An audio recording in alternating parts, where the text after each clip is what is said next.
Shalom, giving all praises, honor, and glory unto Yahweh, Bahashem, Yahweh Shai, Bahashem, Rachakodash. Double honors unto the elders and apostles of Great Millstone that rule well. Shalom to the 144,000 men, and Shalom also to the elect of the nation of Israel, the 1/3, destined to be saved in these last days. I'm the brother Caleb from the GMS England London Forecasters Camp, back with another lesson to help edify the Lord's elect. I always like to begin my lessons by saying that we are the real Hebrew Israelites, and the real Israelites, these so-called Negroes, Latinos, Hispanics, Native Americans, West Indians, and West Africans predominantly. However, you will find Israelites that do look like the other nations, because we as a people have been scattered amongst all the nations to our various captivities. But if you're sea line by your forefathers, goes back to the man in the Bible named Israel, then you too are an Israelite no matter what you may look like, because Numbers 1 and verse 18 tells you that your nationality is determined by the lineage of your forefathers. So I was just scrolling through my news app, and I saw this article come up, and it vexed me greatly. And I thought, you know what, let me speak on this. Right, this is from The Independent, and it was published 25 minutes ago. It says Liz Truss has been claiming from a fund for ex-prime ministers despite only being 49 days in office. It says former prime ministers are allowed to claim up to $115,000 a year to cover public duty expenses, right? Now, this is fucking ridiculous, because this comes at a time when the government is actively trying to destroy people who claim for disability benefits.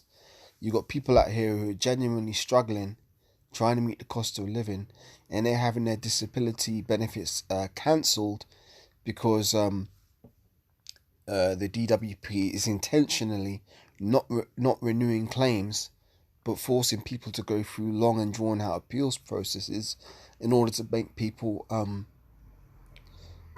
less likely to go through it. So they'll cancel their claim so the government doesn't pay out for them. And where does that money go? It greases the pockets of people like this, man. Fucking ridiculous. Let's read this. It says, Liz Truss, this bitch here, Liz Truss has been claiming from the public fund for former prime ministers. Liz Truss has been claiming $115,000 a year for a public fund awarded to former prime ministers despite only serving for 49 days. 49 days, that's what, less than 2 months. Fucking hell, man. The Cabinet Office accounts released on Tuesday showed that the Conservative MP claimed £23,310 in her first 5 months out of office. Bitch. It was understood that she had continued to claim in the current financial year that started in April, but the sum will not be disclosed until next year's report. Oh, Miss Truss' office declined to comment. Fucking thieves, man. Liz Truss wants to cut tax. She should lead by example and stop taking hard-working British taxpayers for a ride by claiming handouts. After she announced her resignation, Labour leader Keir Starmer was among those arguing that Miss Truss should turn it down because of the brief time spent in Number 10. The Liberal Democrats' Cabinet Office spokeswoman Christine Jardine urged Prime Minister Rishi Sunak to do the right thing and stop Liz Truss from claiming taxpayers' cash from the ex-Prime Minister's fund. It's an outrage that while families struggle to pay their bills and put food on the table, Liz Truss profits from her own failure, she said. If Liz Truss wants to cut tax, she should lead by example and stop taking the hard-working British taxpayers for a ride by claiming handouts. The public duty cost allowance affords former prime ministers up to £115,000 a year to cover office and secretarial costs arising from public duties.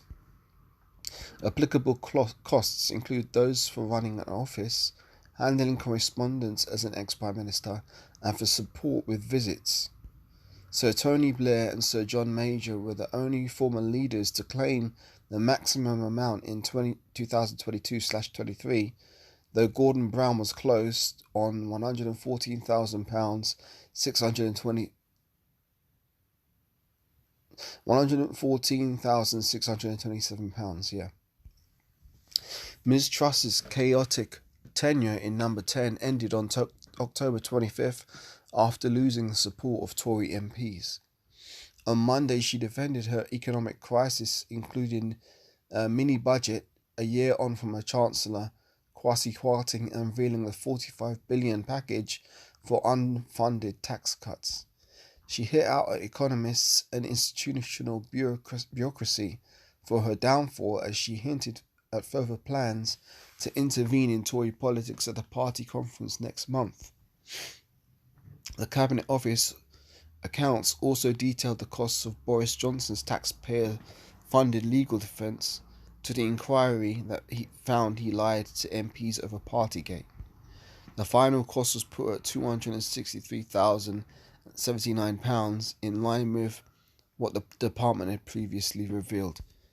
These MPs are a fucking joke, man. And you can tell people have been lulled to sleep, because people should be up in arms about this shit, man. Hang on, let me wait me a second.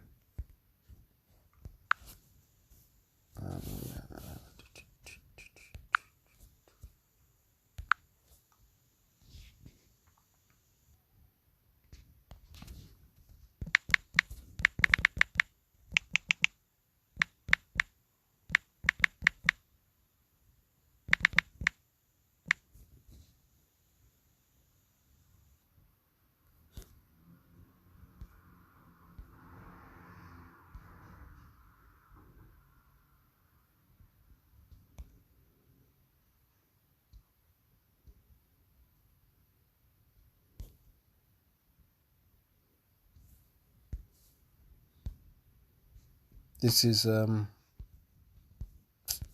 can't scroll this fucking stupid website.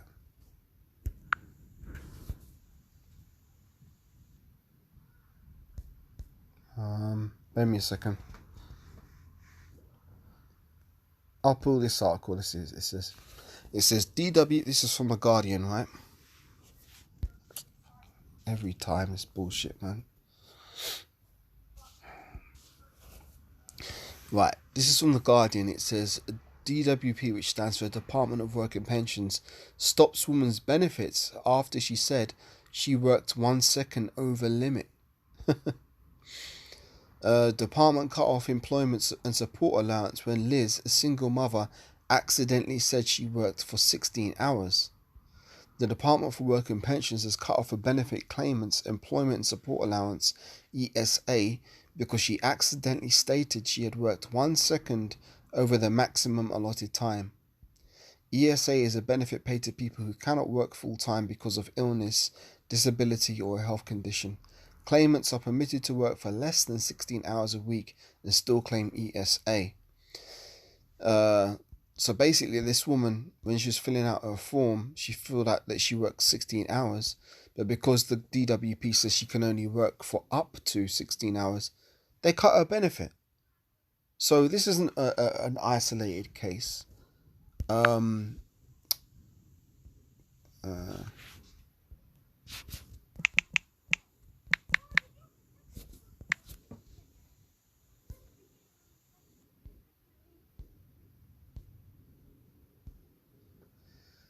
this is just an example of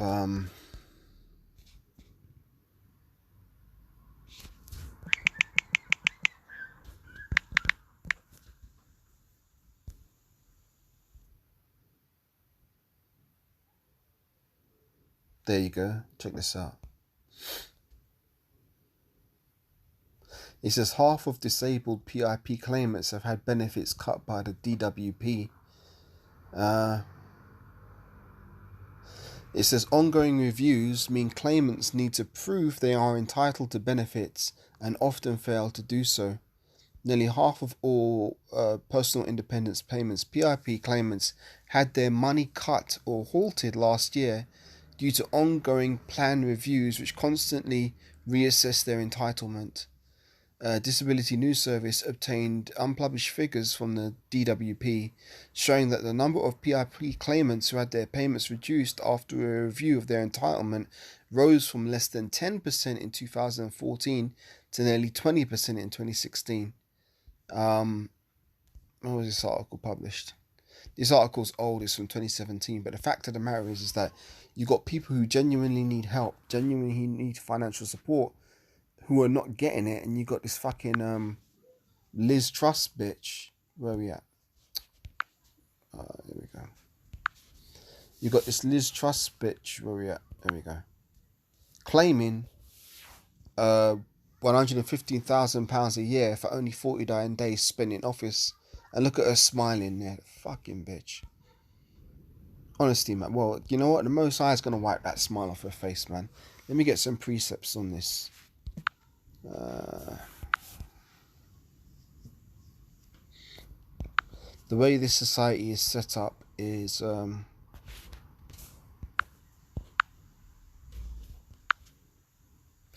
it says, ye have sown much and bring in little.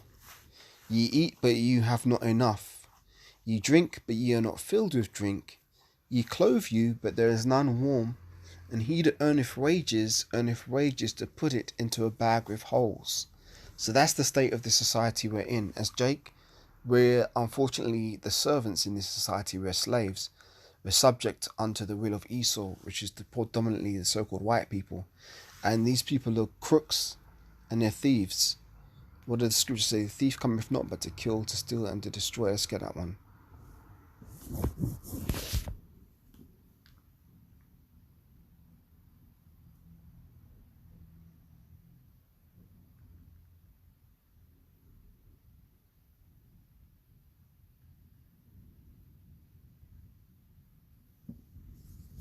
This is John chapter 10 and verse 10.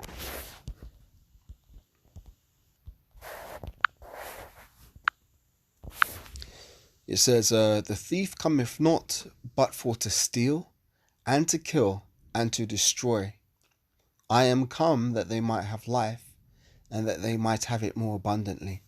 So, at the end of the day, we're suffering our punishment on this side. Yes, it's vexing. Yes, it's difficult. Yes, it's hell.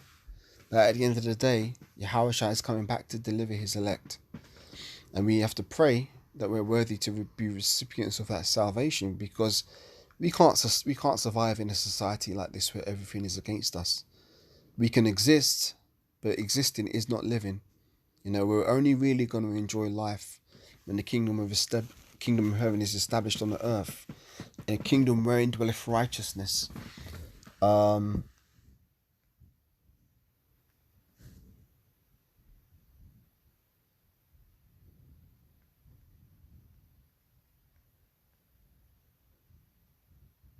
Just looking at another precept here.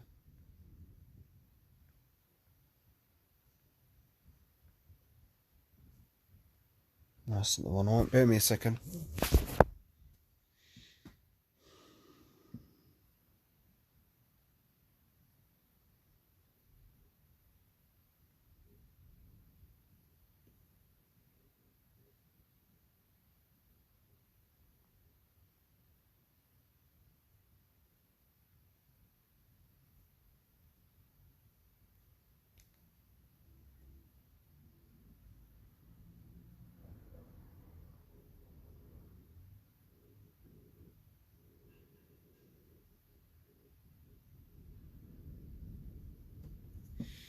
I'll get Psalms 109:16.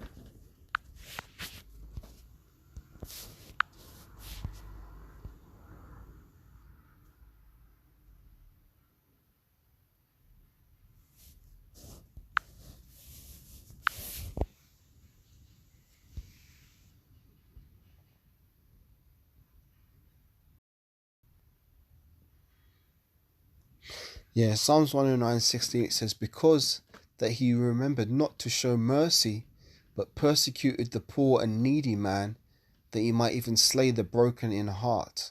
Let's read that again.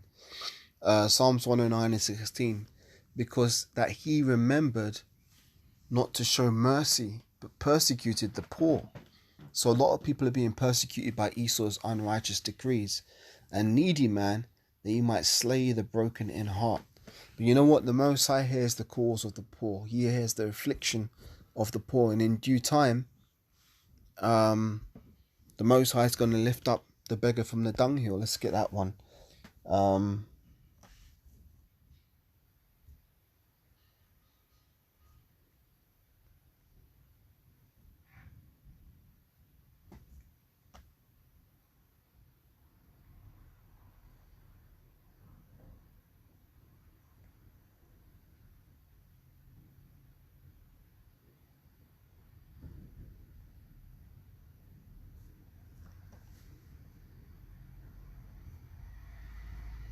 Forgive me for the dead air. I'm just pulling a precept here.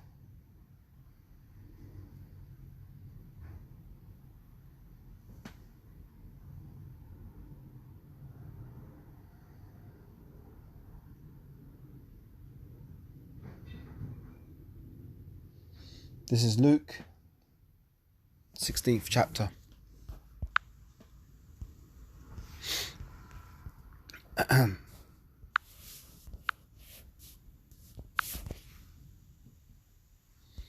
This is Luke the 16th chapter.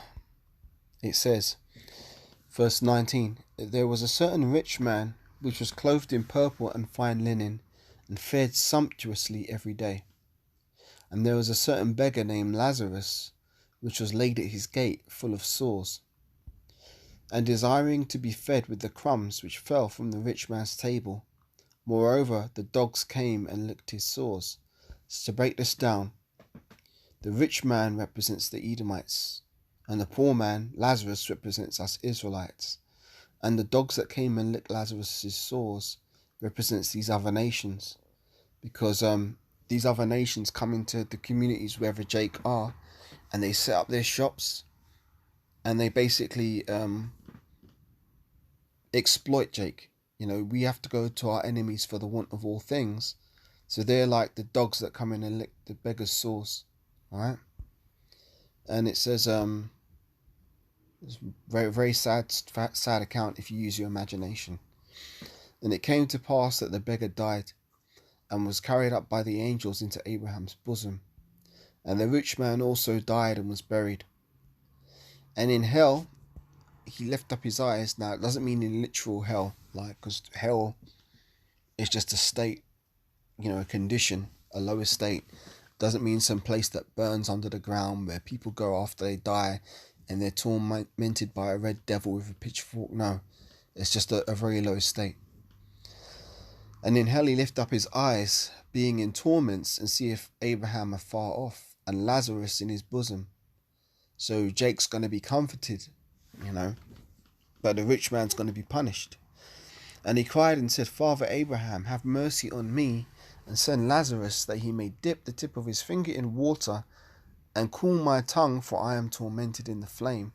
So he was begging Abraham to have his affliction lightened. But Abraham said, Son, remember that thou in thy lifetime receivest thy good things, and likewise Lazarus evil things. But now he is comforted, and thou art tormented.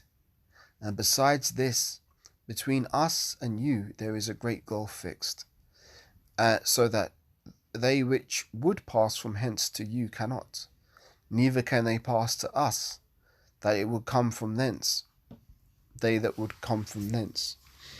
Then he said, I pray thee therefore, Father, that thou wouldest send him to my father's house. For I have 5 brethren, that he may testify unto them, lest they also come into this place of torment. There you go. And Abraham saith unto him, They have Moses and the prophets, let them hear them. And he said, Nay, Father Abraham, but if one went unto them from the dead, they will repent. And he said unto him, If they hear not Moses and the prophets, neither will they be persuaded, though one rose from the dead. So yeah, man, these Edomites, man, salvation's not for them. You know, they've fared sumptuously. They've had their good things on this side. So on the next side, what is the end of the world? Second Ezra's. On the next side, they're going to be in torments, and Jacob's going to be comforted. The Israelites going to be comforted. Second Ezra 6. 7.